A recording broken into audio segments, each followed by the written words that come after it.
u Rwanda nk'igihugu gifite igisirikare gikomeye cya RDF, Rwanda Defence Force, mu by'umutekano utajegajega cyubatse imyaka myinshi, ariko gikomeje kubaka n'ubundi binyuze mu myitozo ikomeye kandi kakayikorosha indi byanyabyo.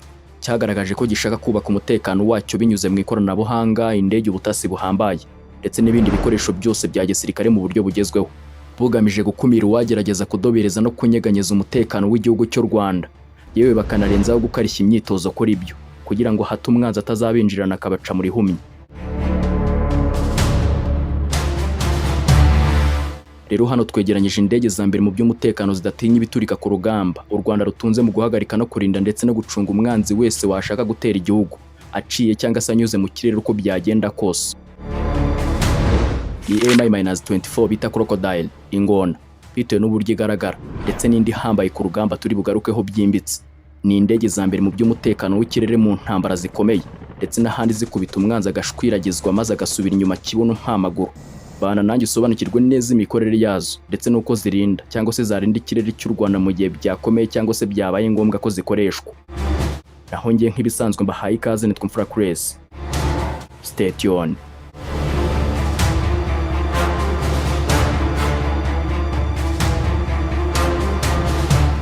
Indege ya 𝐴𝐻-24 Hind Helicopter ni imwe muri kajugujugu ifite ubushobozi bwo guhangana n'ibikomeye mu kirere, ikayifasha ibihugu byinshi by'umwihariko u Rwanda mu gucunga ndetse no kurinda umutekano wacyo, ndetse no gukoreshwa mu butumwa bw'amahoro hirya no hino hatandukanye ku isi.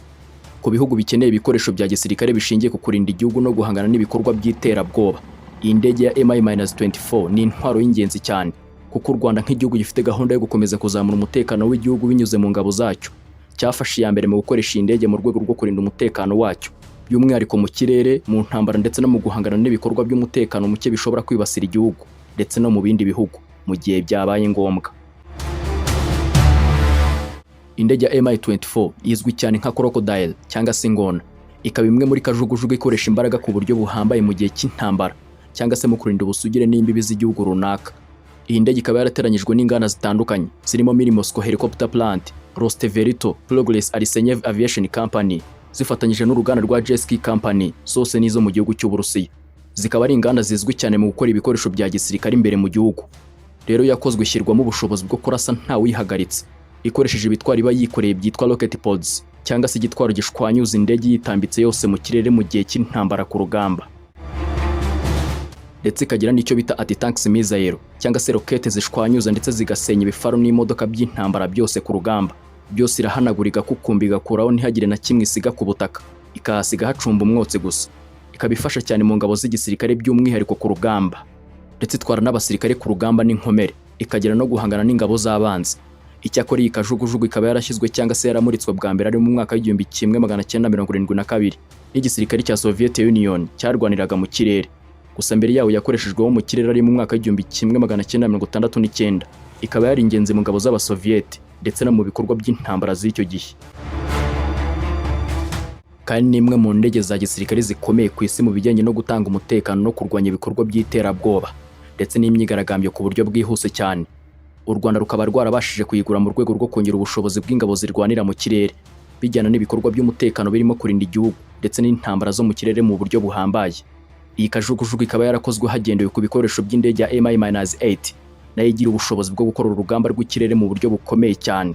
Iya 𝐴𝐻-24 yashyizweho imbunda rutura, irasa urufaya rw'amasasu kandi igakoreshwa mu gihe urugamba rwakomeye, ndetse ikagira n'umurashi mwiza uba uri mu ndege impande y'imbunda ya semi automatique ya machine gun iba yikoreye amasasu menshi aremereye. Iyi igendera ku muvuduko wa kilometero 335 mu isaha mu gihe yihuta ku rugamba rwakomeye. Ibi bituma indege ishobora kugera kuri misiyo yayo yateguwe neza. Naho mu gihe cy'intambara, ibi bituma indege igira ubushobozi bwo kwihuta, ikarinda umutekano w'abasirikare bari kuri front lines cyangwa se imirongo y'urugamba, ndetse no guhangana n'ibikoresho by'umwanzi mu buryo bwihuse. Igakoresha moteri cyangwa se engine y'akasamutwe yitwa turboshaft, ituma indege ibasha gukora urugendo rurerure mu kirere ndetse no ku butaka yikoreye ibiturika biremereye ku rugamba. Ikabikora neza igihe kinini mu bikorwa byo kurasa, gutwara ingabo ku rugamba cyangwa se kurwanya ibifaru ku butaka mu buryo burenze. Iyi moteri ya turboshaft iha imbaraga indege, bityo igafasha 𝐴𝐻-24 gukora ibikorwa bikomeye no gukora urugamba mu buryo bukomeye. Ibi bituma indege idahanuka byoroshye mu kirere igihe cyose ikora urugamba. kuko ibyo byose ibikora ireshya na metero 3,800 igapima toni 8,500 byose bitanga imbaraga z'uburemere bwa kajugujugu, aho uburemere bw'iyi ndege bufasha mu kugenzura uburyo igenda mu kirere ndetse igira uruhare mu gukomeza imikorere n'umutekano w'indege. Ubu buremere kandi butuma igira ubushobozi bwo gukora ibikorwa byinshi byo kurasa ku banzi ndetse no gukuraho ibikoresho by'umwanzi ku butaka. Ibi bipimo byose bikorera icyarimwe byongera imbaraga n'ubushobozi bw'indege mu gihe cyo kurwana mu kirere cyangwa se ku butaka. Naho ibihugu by'i Burayi biyikoresha harimo cyane cyane Bulgaria, Serbia ndetse na Repubulika ya Czech. Gusa nubwo iyi helicopter yakozwe n'igihugu cy'Uburusiya, ariko ni imwe mu ngero z'ibihugu by'i Burayi byakoresheje cyangwa se bigikoresha iyi Mi-24 tuvuze hejuru, kandi yakoreshejwe mu ntambara mu gihugu cya Bulgaria, ari mu ntambara yitwaga Balkan, ari mu mwaka w'1999 ubwo Kosovo yari irimo irwanira ubwigenge bwayo. Muri Serbia nabwo yakoreshejwe cyane cyane mu gihe cy'intambara ya Kosovo, ari mu mwaka w'1999 aho ingabo za Serbia zakoresheje Mi-24 mu kugaba ibitero ku ngabo za NATO, ariko nazo zibura ubufasha buhagije kubera kugaba ibitero byinshi hakoreshejwe indege za NATO ndetse n'ibindi bikoresho bya gisirikare. Gusa by'umwihariko ku Rwanda, kugura indege byafashije igihugu gukomeza umutekano mu turere twacyo ndetse no kubungabunga umutekano w'ibihugu bikitabaje hirya no hino ku isi mu gihe cy'umutekano muke, cyane cyane kurinda ikirere cy'igihugu runaka cyangwa se imbere mu gihugu. Bityo rero iyi Mi-24 igura akayabo ku isoko k'amafaranga menshi mu gutanga umutekano, kuko iyi kajugujugu ku isoko igura akayabo kari hagati ya $32,500 na $36,000 z'amadolari y'Amerika, hafi $50 z'amafaranga y'u Rwanda.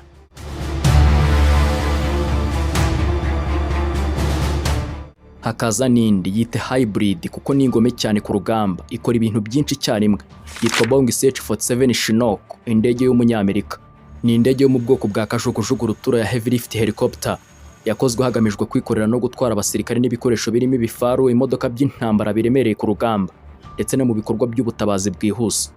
Iyi yakozwe ndetse inateranywa bwa mbere n'uruganda rw'abanyamerika rwitwa VTOL, nyuma rwaje kwitwa Boeing VTOL, gusa yaje kwemererwa mu rundi ruganda rwitwa Rwanda Defence Force and Security. Kugeza ubu nirwo ruyikora, ruherereye muri leta ya Pennsylvania muri US, kandi uru ruganda rufite ubushobozi bwo gukora iyi kajugujugu imwe mu minsi 5 gusa yonyine.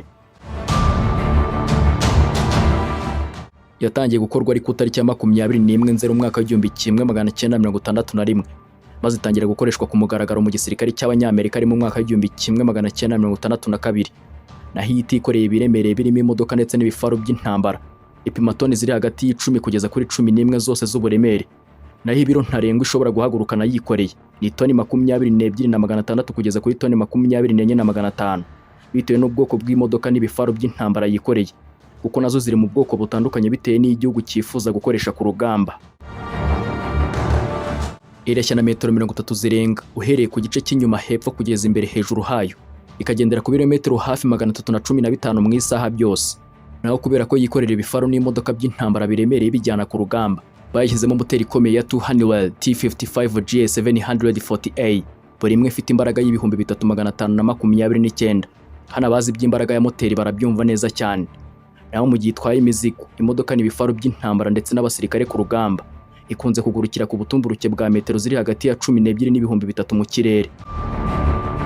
Ifite cockpit cyangwa se kwa pilota haba yicaye yitwa CH-47F, ikozwe mu ikoranabuhanga rihambaye. Ni nawe wakoresherezwa imbunda rutura ya M114 cyangwa se M134 minigun, zifite umunwa wa 7.60 mm, zirasa amasasu menshi cyane ari hagati y'ibihumbi 2,600 mu munota, ishwanyuza ibifaru n'imodoka by'intambara ku rugamba ikabihindura umuyonga mu kanya gato nk'ako guhumbya. Kandi kwa pilota imbere hagomba kugendamo abapilote 3 cyangwa 4, abapilote 2 n'undi ushinzwe imizigo n'intwaro bijyanywe ku rugamba gutanga umusada ku basirikare bari ku mirongo y'urugamba. Ifite ubushobozi bwo gutwara imodoka z'intambara zo mu bwoko bwa HAMV 2 cyangwa imbunda nini za 𝐂𝐤𝐡𝐢𝐬 ndetse n'abagomba kuyikoresha ku rugamba. Ishobora kandi guterura ibiro bigera kuri toni 10 kugeza kuri 12,700. Gusa hari ibifaru idashobora gutwara by'intambara binini nk'ibyitwa M1 Abrams, kuko bipima toni zisaga 60 zose. Iyi ndege ya Boeing CH-47 Chinook ikaba ikoreshwa ahanini muri special operations cyangwa se operasiyo zikomeye z'abasirikare zikaze kurusha izindi ku rugamba.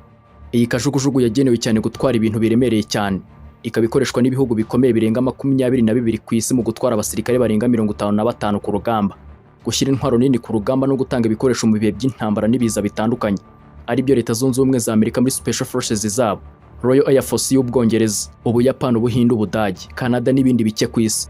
Ikaba ihenze cyane kuyigura no kuyikoresha. kandi iyi kajugujugu kuba yaragaragaye ku gisirikare cy'u Rwanda cya RDF ikoreshwa n'ibindi bihugu bikomeye muri Afurika mu bya gisirikare birimo nk'igihugu cya Misiri, Egypt, Maroc ndetse na Libya n'ibindi bitandukanye ku isi. Izi ngabo zinjizwa muri iyi kajugujugu rutura banyujijwe ku rugi bafunguye rwayo rw'inyuma rufungurwa rwitwa Rio Lamp. Naho mu gihe cy'ibikorwa by'ubutabazi ishobora gutwara inkomere zigera kuri 24 zose, kandi iyi kajugujugu imwe ya Chinook yigeze gutwara impunzi zigera ku 147 inshuro imwe icyarimwe, bikayigira igikoresho cy'ingenzi mu gisirikare no mu bikorwa by'ubutabazi byihuse. Naho iyi Boeing 𝐶H-47 Chinook ifite uburyo budasanzwe bwo gukora mu bihe n'ikirere bigoye cyane. Iyi kajugujugu ishobora gukorera ahantu hari ubushyuhe bukabije, ubukonje bwinshi, umuyaga ukaze n'ahantu hari imisozi yo hejuru ihanamye cyane. Ibi bituma ikoreshwa neza mu misozi miremire, mu butayu no mu bice byangiritse bikabije n'intambara cyangwa se ibiza, aho izindi ndege zitabasha kugera cyangwa se gutakaza imbaraga mu kuhagera neza byihuse. Mu mikorere yayo ya buri munsi Chinook ikoreshwa cyane mu gutwara imizigo, ikamanikwa hejuru igenda inaganitse munsi y'indege. Ibi biyemerera guterura no kwimura ibikoresho binini cyane birimo nk'ibyuma by'itumanaho, ibigega by'amazi, ibikoresho by'ubwubatsi bwa gisirikare ndetse n'ibindi bikoresho byihutirwa. Ubu buryo bugabanya igihe cyo gutwara imizigo kandi bigatuma ibikorwa bikorwa vuba byihuse. Iyi Chinook kandi ifite ubushobozi bwo gukoreramo ibikorwa by'itumanaho rigezweho n'ubuyobozi bwa gisirikare, kuko twayifata nk'itumanaho rigendanwa mu kirere mu ndege, kuko mu bihe bimwe ikoreshwa nk'ahantu h'itumanaho ry'ubuyobozi bw'ingabo rigendanwa, mobile command platform, aho abayobozi bashobora kuyikoreramo bakurikiranira hafi uko ibikorwa biri kugenda ku rugamba. Ibi bituma igihugu cyitunze kigira ubuyobozi bwihuse kandi bafata n'ibyemezo mu gihe gito cyane. Mu bijyanye no kwiyubaka kw'ingabo z'igihugu, Chinook ituma igihugu kigira ubwigenge mu gutwara no gukwirakwiza ibikoresho byacyo, aho gusaba inkunga y'izindi ndege z'amahanga cyangwa se gutegereza ibindi bihugu. Igihugu gifite iyi kajugujugu gishobora kwimura ingabo, intwaro n'ibikoresho byacyo mu buryo bwihuse kandi bwizewe. Ibi byongera umutekano w'igihugu n'icyizere cyacyo mu kwirindira umutekano, kandi igira uruhare runini mu kubaka ubushobozi bw'igihugu bwo kwitabara no gutabara abaturage mu gihe cy'ibiza bikomeye nk'imyuzure, imitingito, inkubi z'umuyaga cyangwa se inkongi.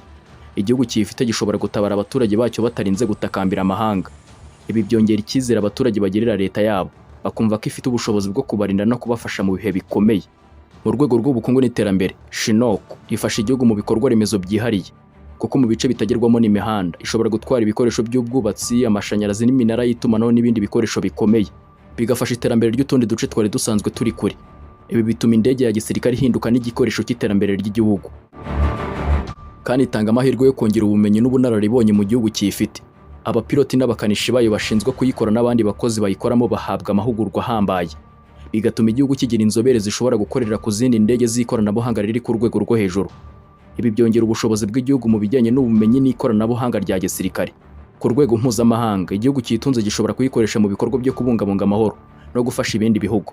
Ibi bituma igihugu kigira ijambo rikomeye mu muryango mpuzamahanga, kikubaka isura nziza nk'igihugu gishoboye gutanga umusanzu mu mutekano n'ubutabazi ku isi. Muri make no iyi Boeing 𝐶H-47 Chinook si kajugujugu yo gutwara imizigo gusa, ahubwo ni igikoresho cy'ubuyobozi bw'igihugu muri rusange. Igihugu cyitunze kiba gifite igikoresho cyo gukora ku rugamba, mu butabazi n'iterambere no mu miyoborere y'ibikorwa bikomeye. Ni indege ituma igihugu kigira imbaraga, ubwigenge n'icyizere haba imbere mu gihugu no ku ruhando mpuzamahanga. Iyi kajugujugu ifite kandi systeme zigezweho zo kuyiyobora zirimo radar, GPS, Global Positioning System n'ibikoresho by'itumanaho rigezweho birimo nka Night Vision Goggles, bituma ishobora kugendera mu kirere nijoro, mu gihu no mu mvura irimo inkubi nyinshi zikomeye. Ifite kandi ubushobozi bwo gukorerwa isanwa no kwitabwaho byihuse, kuko yubatswe mu buryo butuma ibice byayo bisimbuzwa vuba. Ibi byongera igihe imara ikoreshwa ku rugamba, bigatuma igihugu kiyifite gishobora kuyikoresha mu bihe byose bikomeye, haba mu ntambara, mu butabazi cyangwa se mu bikorwa by'iterambere ry'igihugu. Ifite moteri ebyiri zituma igira umutekano wiyongereye. Iyo moteri imwe igize ikibazo, indi ishobora gukomeza gutwara akajugujugu ikayigeza ahantu hizewe. Ibi ni ingenzi cyane mu ntambara no mu bikorwa byo mu bice bigoye, aho guhagarara mu kirere bishobora gushyira ubuzima bw'abantu mu kaga. Iyi kajugujugu ifite ubushobozi bwo gukorana n'izindi ndege z'ingabo ziri ku butaka binyuze muri systeme zayo z'itumanaho rihuriweho, Integrated Communication Systems. Ibi byemerera kuba igice cy'ingenzi mu bikorwa bihuriweho muri za operasiyo z'urugamba. Ikorana kandi n'indege z'intambara, drones, ingabo ziri ku butaka mu gutwara ingabo, ibikoresho no gutanga amakuru y'ingenzi mu gihe nyacyo kandi byihuse.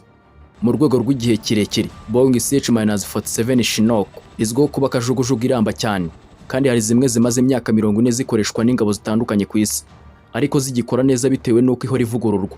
Ibi bituma amafaranga y'igihugu cyayishuye amataba yo mu gihe gito gusa, ahubwo akabishoramari rirambye mu mutekano n'iterambere.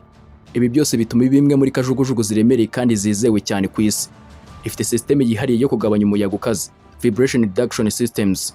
Nubwo ifite ibyuma binini biri hejuru bizenguruka hejuru, yubatse mu buryo bwo kugabanya cyane kunyeganyega mu kirere, ikagumana uburinganire bwayo mu bicu, equilibrium, bigatuma ishobora gutwara imizigo iremereye idahungabanya. Iyi kajugujugu ishobora kumanukira ahantu hatateguwe nko ku butaka bw'umucanga, ku rutare, mu rubura cyangwa se ku misozi ihanamye. Ifite systeme yo kugabanya umukungugu n'umucanga winjira muri moteri, bikayirinda kwangirikira mu butayu no mu bice byangiritse cyane.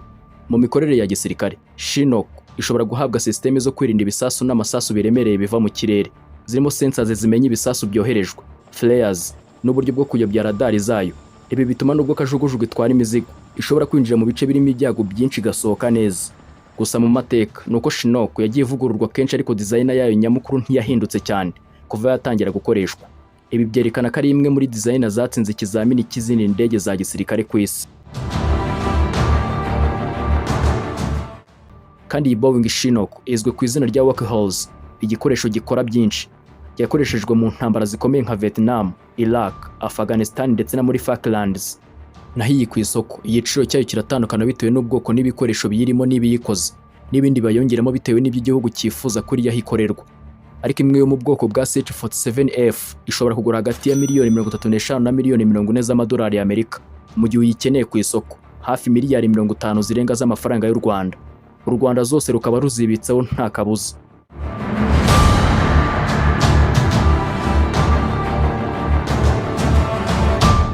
Ngaya nguko, ese umaze kumva iby'izi ndege ebyiri z'intambara, utanze igitekerezo cye, gishyiraho hasi muri comment. Mwakoze kubana natwe ndetse no kudutega amatwi. Kandi niba mwakunze ibyo dukora, mwibuke gukanda like kandi mwibagirwa gukora subscribe. Naho ngewe wumvaga nitwa Imfura Chris. Murakoze, naho ubutaha.